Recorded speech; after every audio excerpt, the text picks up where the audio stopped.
Welcome to Saving America. This is your host, Dr. David D. Schein. Our series of interviews for Saving America establishes that the world is full of interesting people. Once you hear from our next guest, I'm sure that you will agree that she is a very interesting person. America welcomes Glenda Benevides. Dr. David, good to be here. And so great to meet you. So you're an award-winning singer-songwriter, and you're celebrated for soulful vocals and deeply resonant lyrics that inspire audiences around the globe. As a Grammy-nominated artist, you contributed to honoring, elevating excellence in the music industry. Beyond her remarkable musical achievements, Glenda is a passionate mentor committed to empowering women to discover their authentic voices, embrace freedom, and unlock their full potential. Through her transformative performance retreats and her best-selling book, Courage, Find Your Fire and Ignite Action in Your Life, she guides individuals on a journey of clarity, courage, and confidence. And we welcome Glenda Benevides for her first appearance on Saving America. Such my pleasure. Thank you for having me on. Delighted to have you join us. So, as I indicated, we talked a little bit before we began recording. I was in the music business quite a while ago, and boy, success in music business, that's a tough road while paying a lot of dues. What's been your journey to success? How did you get there? Woo, that's really a good one. You have to define success first. It's funny when thinking back as when I was a youngster, you're somehow what gets filtrated into your energy, your way of thinking, and everything like that is like you've got to be signed by a record label, you're going to be famous, and all this other stuff, right? And that lie is still there, right? It still permeates our culture. And so you're constantly coming up against things and going, oh, that's not really what it's about. Oh, it's just like it's a journey, right? And so for me, I always stayed really clear about my intention. And my intention was to sing, fully express myself, and to just share my gifts. And then, honestly, at some point I just went, I have to write my own music. So that's a whole nother level. The industry itself has changed so much. I mean, it changes like probably every 2 to 5 years now. Like you were saying earlier, upside downside, that we have so much opportunity, so much ways of actually getting our music, getting our creative out there into the world, and then now it's saturated, and I'm a long time musician. I mean, I started when I was 16 professionally. So I've been around and I've seen it all, I think, almost all of it. There's so much to say about that. But for success for myself, I just felt like it's levels. So you just like, what is your goal? Did you achieve your goal? I feel very successful. That's kind of how I look at it. When I was thinking about Grammys, I was late in life, but I was sitting back going, hey, I won a Grammy. I've been doing music for a long time, right? Because I had no idea. And so I got on the computer and I went, how do you get a Grammy? And that's how you use your tools. And then I just went on this hunt for like, what does that mean? So it's the Recording Academy. You join the Recording Academy. They have to accept you. And so there's all these levels inside of that. I don't want to bore everybody, but you do that. So once you get in, if you get in, if is a big word. If you're inside the group, then you're basically touching the first rung of that part of the industry. So then you have to uncover what does it mean to be an artist? What does it mean to be a creator? What does it mean to be a business person? And how do those things intersect? And they don't always do that. So. Well, I know it's a tough road, and I applaud you for hanging in there because I think that's part of it, isn't it? Just the persistence aspect. Pretty much. Yeah. And being like in my book, I wrote, it starts with clarity.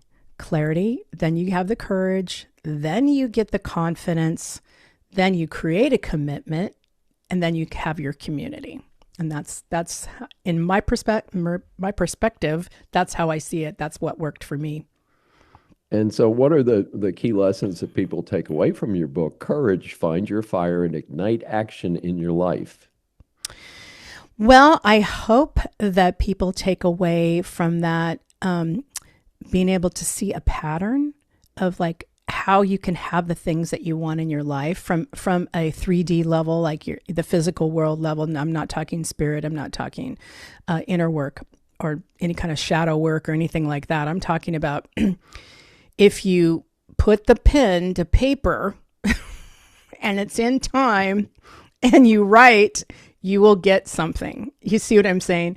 So that's pretty much how I wrote the book, from that perspective of this was my journey. This is the story about what happened for me, and these are the things that I did to get me to have a breakthrough in that area. And that's pretty much what the book is about. Well, you gotta have the voice and the creativity and the ability all put together, though, don't you think? I mean, I am often complimented on my radio voice, Yeah. but if I sing two or three notes, I'm shut down immediately. So we all have our special little niche in the Yes. world, Yes. but to be successful in the music business is well, I certainly agree with you. You got to have the courage to get out there and sing and do that. You say now you must have been singing before age 16, but 16 Yeah. is when you move to a different level. Yeah. Uh-huh. Yeah. I mean, I was always singing and playing around with music, but it was my first um, opportunity I sang for a wedding, and I got paid. I was so excited. Hey, I know. It's like, oh my getting God, paid sounds good. Yeah, that paid works is for good. me. Yeah.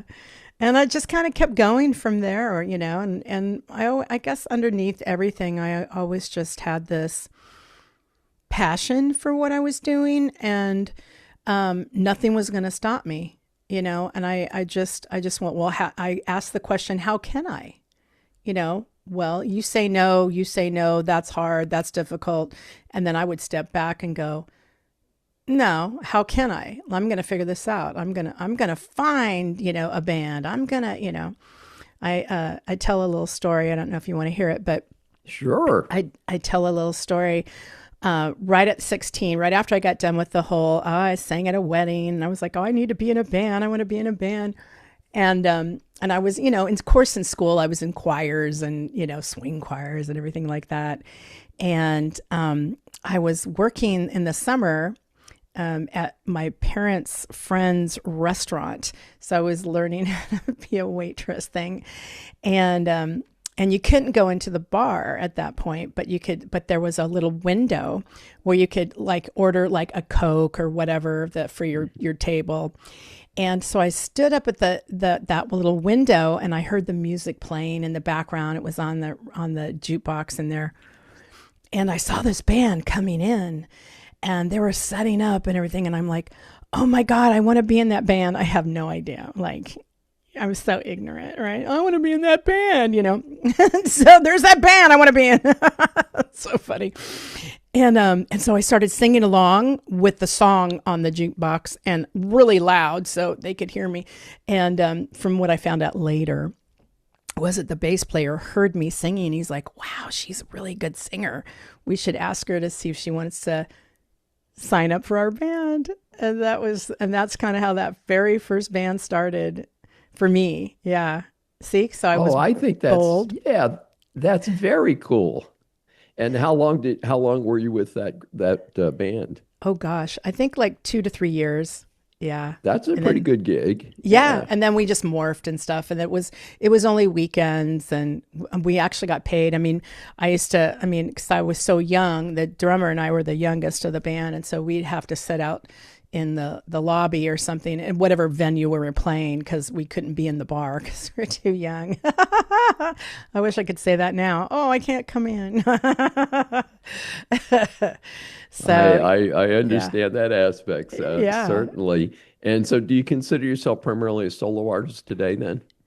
I've had to. When living up in Oregon. I'm now in California, but I was living up in Oregon, and that's kind of where I did my growing and band stuff and touring and everything. It started come from there, and yeah. So it was mainly up there, and I lost the train of thought. Sorry, I was getting too detailed, but I'm sorry. What was the question? One more time.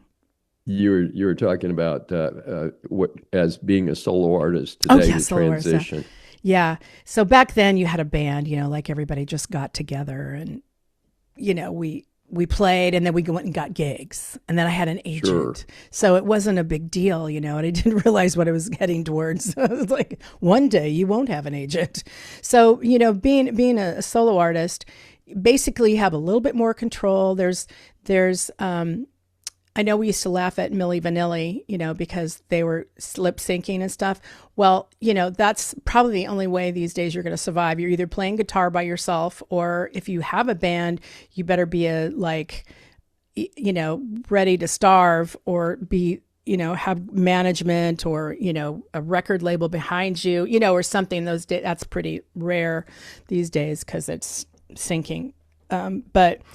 But yeah, like nowadays, you're just like, you know what? I got my tracks. I wrote the song. I mixed, mastered. It's edited. I'll sing along with it.